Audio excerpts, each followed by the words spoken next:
Hello, my name is Greg, and today I'm going to be talking about the 8 different sentence structures that you see in ASL. These are important to know because depending upon whether you are asking a question or making a statement, there's a certain order that your signs need to be in, so it's very important to learn that order and the non-manuals that you use with each of the 8 different sentence structures. So the first one I'm going to talk about is simple sentences, and that's pretty much what it sounds like. Simple sentences are basically making a statement, a very short statement usually. The order of the signs is interchangeable unless there's an actor or a receiver giving the signs. If the non-manuals that you need to use for a simple sentence are very important because it is a simple sentence. If the sentence involves emotions, then with your non-manuals you need to be conveying those emotions. So my example of that is I am a surfer. So for that you would sign I surf and then the agent, I surfer. The second type of sentence structure I'm going to talk to you about are negation sentences. Negation sentences, you can basically put the negation sign before the verb, or you can describe the topic and then give the negation either with a head shake or a no or can't. So yeah, my example for that is I am not sorry, so you would go I sorry, not, but you would do the negation before sorry, so I not sorry. And then that way you don't have to use the negation sign. The third one I'm going to talk to you about is conditional sentences. This is any sentence using suppose or if. It's basically to say if this happens, then this. There's a couple different non-manuals. You want to raise your eyebrows like this, tilt your head forward, and you're going to hold the last sign of the clause, so the first part.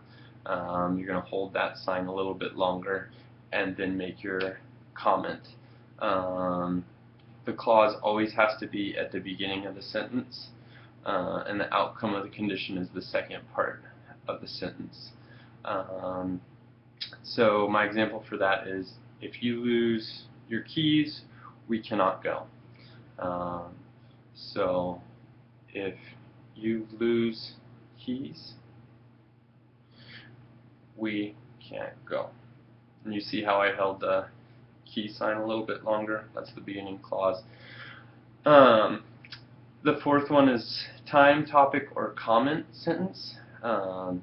Basically what you're doing in that one is you are stating a topic and then you're going to talk about it. You're stating the topic and then you're making your comment on that topic.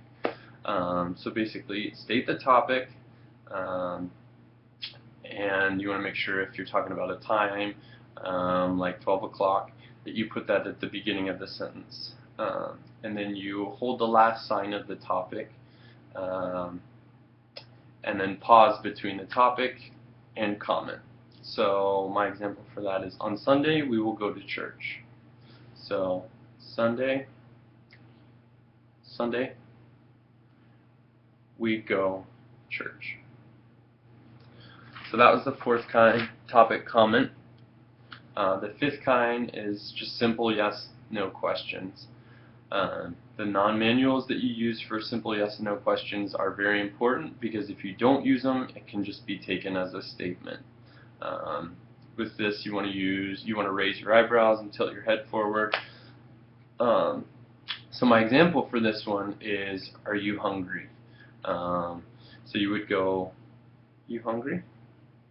But if you didn't use the non-manuals, it would be a statement. If you just kept your face blank, it would be, you're hungry. But because I'm raising my eyebrows and tilting my head forward, it's asking a question, are you hungry? The sixth kind is long yes or no questions. These are a lot like simple yes or no questions, but you're going to describe the topic first and then sign the sign that is asking the question. On the last sign, you're going to raise your eyebrows and tilt your head forward. So on the last sign of the sentence, the part of the sentence that's asking the question, you raise your eyebrows and tilt your head forward. My example for this is, do you want to finish reading, then go to a restaurant? So we have finish reading, then go restaurant, want you? Next kind we have is rhetorical questions. Rhetorical questions are when the signer asks the questions and then answers that same question to give you the reason why something is the way it is.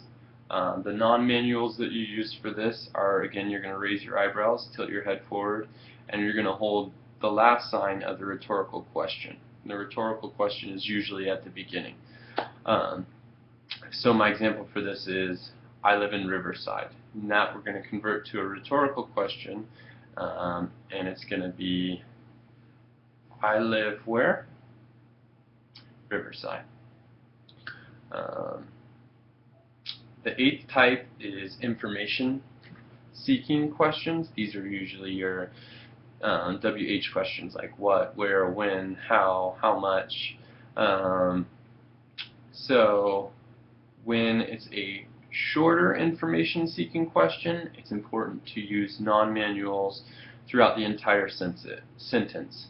When it's a longer information-seeking questions, you can just use non-manuals towards the end when you come up to your WH question. And the WH is usually going to be at the end of the sentence. You're going to squeeze your eyebrows together like this and tilt your head forward for your non-manuals. My example for this is, where do you go to school? So it would be, go school, you, where? So, alright, well that's all of the 8 sentence structures that you're going to see in ASL. I hope this has been helpful, and I'll see you later. Goodbye.